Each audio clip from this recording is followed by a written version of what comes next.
This flight was supposed to last only a few hours, but in reality, it had been flying for 5 years. Yet the passengers and crew had no idea. As the plane approached its destination, the captain radioed the tower for landing clearance. The controllers were stunned. They confirmed the request again and again, before finally directing the plane to land at a remote airport. But outside the plane, there weren't families waiting. Instead, there was a sea of police officers. The passengers were baffled, unsure of what was happening. Jenny told the officers that her nephew wasn't feeling well. She asked if they could go home and rest, but the lead officer refused her request. The problem, ladies and gentlemen, is your plane departed Montego Bay, Jamaica on April 7, 2013.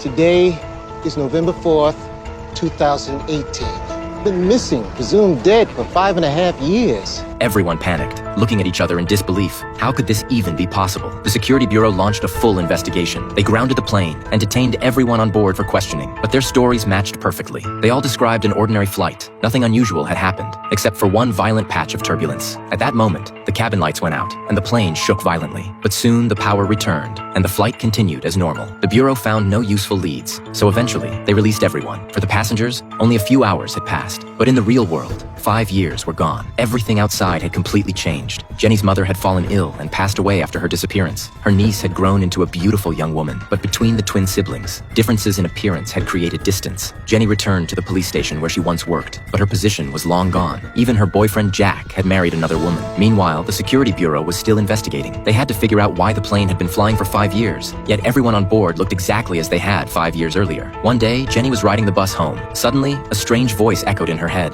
Slower. Slower. Slow down now!